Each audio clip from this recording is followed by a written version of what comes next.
Vous pensez que la richesse, c'est pour les autres? Détrompez-vous. La pauvreté n'est pas une fatalité, c'est souvent le résultat de mauvaises habitudes. Aujourd'hui, on va mettre le doigt là où ça fait mal. Let's go. Vous pensez que payer vos factures avant de vous payer vous-même est responsable? Erreur. C'est le meilleur moyen de rester fauché toute votre vie. Vous êtes comme un hamster dans sa roue, courant sans cesse mais n'allant nulle part. Prenons un exemple. Vous recevez votre salaire, vous payez le loyer, les factures et après, il ne reste plus rien. C'est comme si vous travailliez pour tout le monde sauf vous-même. Vous êtes l'équivalent financier d'un serveur qui passe son temps à nourrir les autres mais qui finit sa journée le ventre vide. Si vous ne vous payez pas en premier, personne ne le fera pour vous. Votre propriétaire ne va pas soudainement décider de baisser votre loyer parce que vous avez besoin d'épargner. Votre fournisseur d'électricité ne va pas vous offrir un mois gratuit pour que vous puissiez investir. Dès que l'argent rentre, mettez au moins 10% de côté. Pour vous, avant tout, c'est dur. Bien sûr que c'est dur, mais c'est ça ou rester pauvre. À vous de choisir. Automatisez ce paiement. Configurez un virement automatique le jour de votre paie. Traitez cette épargne comme une facture non négociable, comme si vous deviez vous payer une amende. Et si vous pensez ne pas pouvoir vous le permettre, détrompez-vous. Si vous pouvez vous permettre ce café quotidien, ce forfait téléphonique surdimensionné ou cet abonnement streaming que vous utilisez à peine, vous pouvez vous permettre de vous payer en premier. Vous pensez que l'optimisation fiscale, c'est pour les riches? Faux, c'est pour ceux qui veulent le devenir. Négliger l'optimisation fiscale, c'est comme jeter volontairement de l'argent par les fenêtres et pas juste quelques pièces. On parle de liasses entières. Prenons un exemple. Vous payez bêtement vos impôts sans réfléchir pendant que d'autres utilisent légalement chaque astuce pour payer moins. Résultat, vous restez coincé pendant qu'ils avancent. C'est comme participer à une course où vous portez volontairement un sac de 20 kg sur le dos. Pas étonnant que vous n'arriviez pas à rattraper les autres. Chaque euro que vous payez en trop en impôts est un euro que vous ne pourrez jamais investir, jamais épargner, jamais utiliser pour améliorer votre vie. C'est de l'argent perdu à jamais. Renseignez-vous sur les niches fiscales, les déductions possibles. Ça prend du temps, oui, mais chaque euro économisé est un euro gagné. Faites vos calculs. Commencez par lire le code des impôts. Ennuyeux peut-être, mais vous savez ce qui est encore plus ennuyeux? Être fauché. Consultez un expert comptable ou un conseiller fiscal. Oui, ça coûte de l'argent, mais c'est un investissement qui peut vous rapporter gros. Explorez toutes les options. Déduction des dons caritatifs, crédit d'impôt pour rénovation énergétique, avantages fiscaux liés à l'investissement dans certains secteurs. Chaque petite économie compte. Et n'ayez pas peur de l'administration fiscale. Tant que vous restez dans la légalité, vous n'avez rien à craindre. L'optimisation fiscale n'est pas de la fraude, c'est de l'intelligence financière. Pas d'épargne de sécurité, autant jouer à la roulette russe financière. Vous vivez littéralement au bord du gouffre, à une mauvaise surprise près de la catastrophe. Prenons un exemple, votre voiture tombe en panne, pas d'épargne. Vous voilà obligé d'emprunter ou de vous priver. La spirale de la galère commence. C'est comme naviguer en haute mer sans gilet de sauvetage. Tout va bien jusqu'à ce que ça ne soit plus le cas. Et quand ça arrive, c'est la panique. Sans épargne de sécurité, vous n'êtes pas libre. Vous êtes à la merci de votre employeur, de votre propriétaire, la moindre facture inattendue. Vous vivez dans la peur constante que quelque chose se passe mal. Constituer une épargne de 3 à 6 mois de dépenses. C'est long, c'est dur, oui, mais c'est ça ou vivre dans la peur permanente. Choisissez votre camp. Commencez petit. Mettez de côté ne serait-ce que 1% de vos revenus chaque mois. Augmentez progressivement. Automatisez cette épargne. Traitez-la comme une facture non négociable. Cherchez des moyens de réduire vos dépenses. Ce forfait téléphonique surdimensionné, dégagez-le. Ces sorties restaurants hebdomadaires, réduisez-les. Chaque euro économisé est un euro vers votre liberté. Et si vous pensez que c'est impossible, demandez-vous ceci. Que feriez-vous si vous perdiez votre emploi demain? Si vous aviez une urgence médicale? Si votre toit commençait à fuir? Sans épargne de sécurité, ces scénarios ne sont pas juste des cauchemars, ce sont des catastrophes financières potentielles. Vous pensez que l'entrepreneuriat c'est risqué? Vous savez ce qui est vraiment risqué? Dépendre d'un seul salaire toute votre vie. C'est comme mettre tous ses œufs dans le même panier, puis confier ce panier à quelqu'un d'autre. Brillant, n'est-ce pas? Prenons un exemple. Vous restez dans votre job confortable pendant que d'autres créent des business qui leur rapportent pendant qu'ils dorment. Qui est le vrai gagnant? Pendant que vous échangez votre temps contre de l'argent limité par les heures dans une journée, les entrepreneurs construisent des systèmes qui génèrent de l'argent 24 heures sur 24 sur 7. Dans le monde d'aujourd'hui, être employé est plus risqué que d'être entrepreneur. Les entreprises licencient à tour de bras. L'intelligence artificielle remplace de plus en plus de jobs. Votre sécurité d'emploi, c'est une illusion. Commencez petit, un blog, du freelance, n'importe quoi. L'important, c'est de commencer. Ça fait peur, tant mieux. La peur, c'est le prix du ticket pour sortir de la médiocrité. Identifiez vos compétences, tout le monde en a. Peut-être que vous êtes doué pour écrire, pour le design, pour résoudre des problèmes. Transformez ces compétences en services que vous pouvez vendre. Utilisez les plateformes en ligne comme Up, etc. Comme Up est une plateforme de freelance où vous pouvez vendre vos compétences. Créez gratuitement un compte et proposez vos services. Le lien est en description. Commencez à côté de votre emploi principal si nécessaire. Apprenez, adaptez-vous, évoluez. Chaque échec est une leçon. Chaque client insatisfait est une opportunité d'amélioration. Et n'oubliez pas, l'entrepreneuriat n'est pas réservé aux génies ou aux chanceux. C'est pour ceux qui osent, qui persistent, qui refusent de se contenter de la médiocrité financière. Si vous vous êtes reconnu dans ces premières habitudes, c'est le moment de faire un choix. Continuez comme avant ou prendre votre avenir financier en main. Si vous choisissez la deuxième option, likez, abonnez-vous et activez la cloche. Les habitudes qui suivent sont celles qui font vraiment la différence entre la médiocrité financière et la prospérité. Un seul revenu, autant mettre tous vos œufs dans le même panier et le jeter en haut d'une falaise. Vous jouez à la roulette russe financière et le revolver est entièrement chargé. Prenons un exemple. Vous dépendez uniquement de votre salaire, votre entreprise fait faillite. Game over. Retour à la case départ sans passer par la case 200 euros. C'est comme construire une maison sur un seul pilier et s'étonner quand tout s'effondre au moindre coup de vent. Dans l'économie d'aujourd'hui, dépendre d'une seule source de revenus, c'est comme jouer au poker avec une seule carte. Vous êtes à la merci de votre employeur, de l'économie, de l'automatisation. Un seul revenu, c'est une recette pour le stress permanent et la vulnérabilité financière. Créer des sources de revenus passifs, location, dividendes, royalties, ça demande du travail évidemment, mais c'est ça ou rester à la merci d'un seul revenu toute votre vie. Commencez par identifier vos compétences et vos passions. Vous aimez écrire, créer un blog et monétisez-le. Vous avez un talent artistique, vendez vos créations en ligne. Vous avez des connaissances spécifiques, créez un cours en ligne. Investissez dans des actions qui versent des dividendes. Achetez un bien immobilier à louer, créez un produit numérique que vous pouvez vendre encore et encore. Chaque nouveau flux de revenus est comme un filet de sécurité supplémentaire. Plus vous en avez, plus vous êtes protégé contre les aléas de la vie.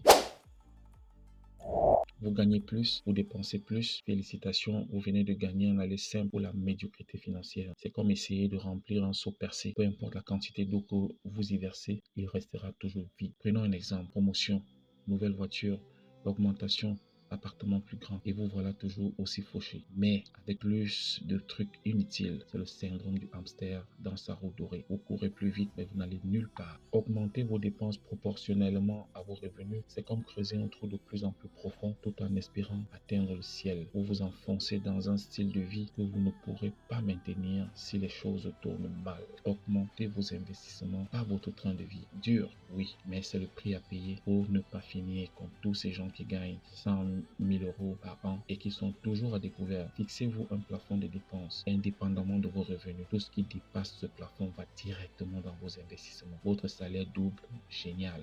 Vos investissements doublent aussi. Traitez chaque augmentation comme une opportunité d'accélérer votre croissance financière par votre consommation. Ce nouveau téléphone dernier cri, il ne vous rendra pas plus riche. Cet investissement dans un ETF, il pourrait changer votre vie à long terme. Rappelez-vous, la vraie richesse n'est pas dans ce que vous dépensez, mais dans ce que vous gardez et faites fructifier.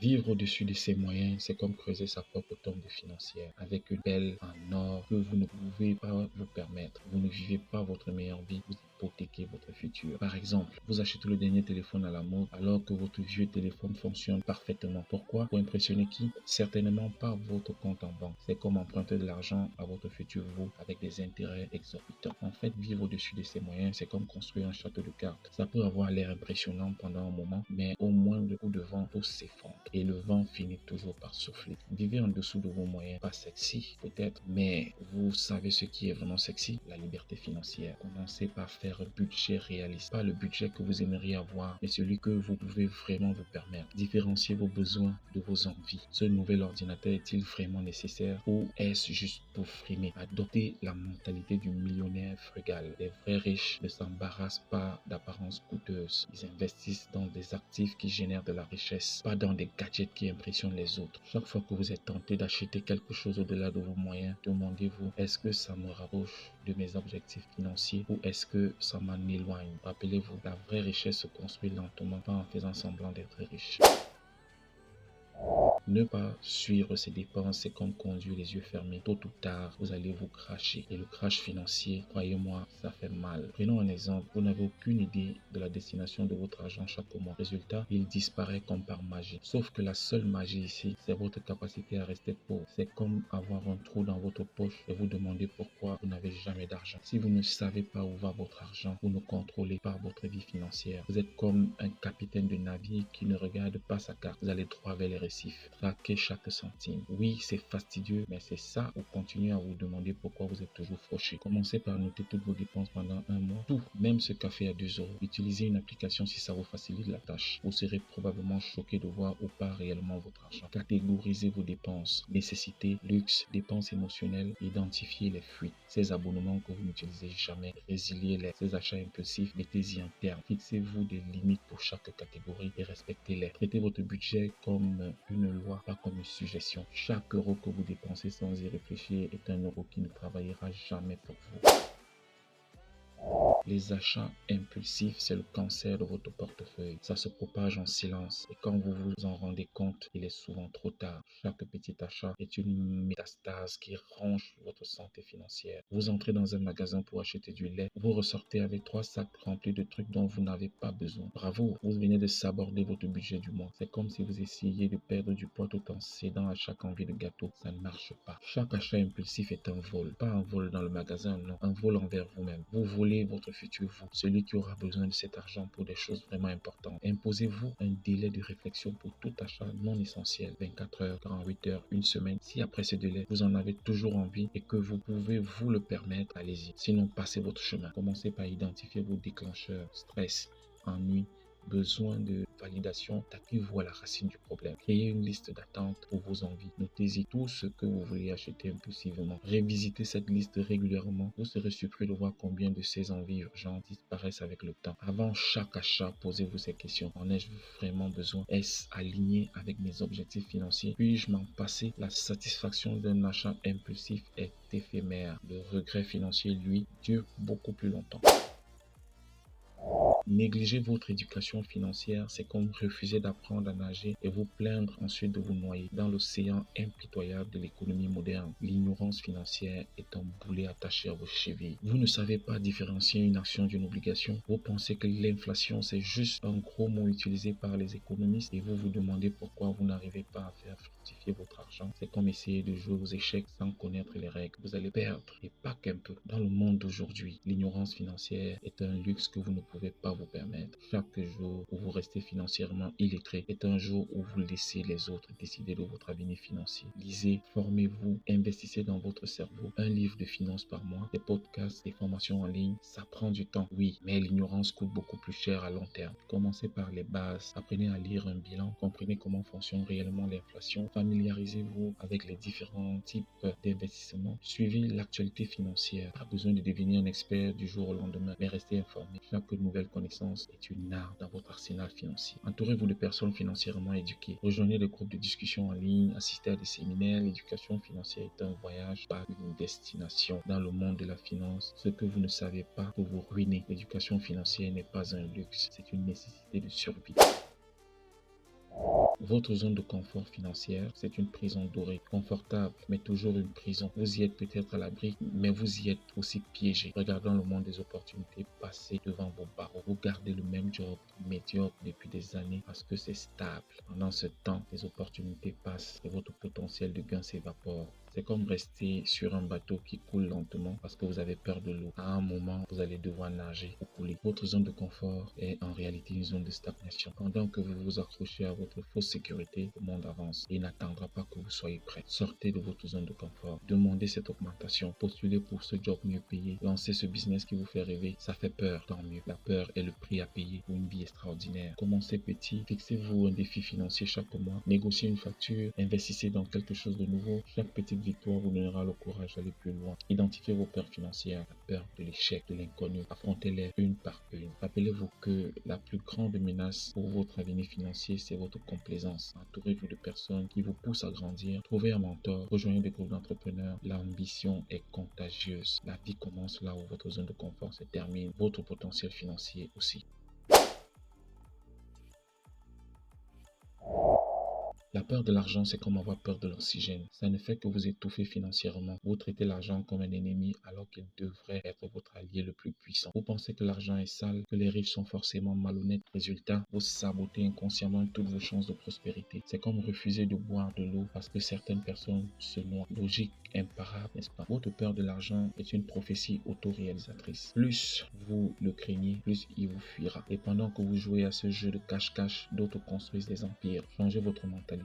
L'argent n'est qu'un outil neutre. C'est ce que vous en faites qui compte. Aimez l'argent pour ce qu'il peut vous apporter. Liberté, choix, opportunité. Commencez par examiner vos croyances sur l'argent. Sont-elles vraiment les vôtres ou des héritages familiaux obsolètes? Éduquez-vous sur la vraie nature de l'argent. Comprenez son rôle dans l'économie. Voyez comment il peut être une force pour le bien quand il est bien utilisé. Célébrez vos victoires financières, même les petites. Chaque euro gagné, épargné ou investi est une étape vers une relation plus saine avec l'argent. Entourez-vous de personnes qui ont une relation positive avec l'argent. Leur mentalité d'abondance est contagieuse. L'argent est un mauvais maître, mais un excellent serviteur. C'est à vous de décider quel rôle il jouera dans votre vie. Ces 12 habitudes ne sont pas une liste de souhaits. C'est un plan de bataille. Changer ne sera pas facile, mais rester dans la galère financière est un choix. À vous de décider. Vous pouvez continuer à faire comme tout le monde et obtenir les mêmes résultats médiocres, ou vous pouvez oser être différent. La richesse n'est pas un accident. La pauvreté non plus. Ce sont des choix, vos choix. Quel sera le vôtre?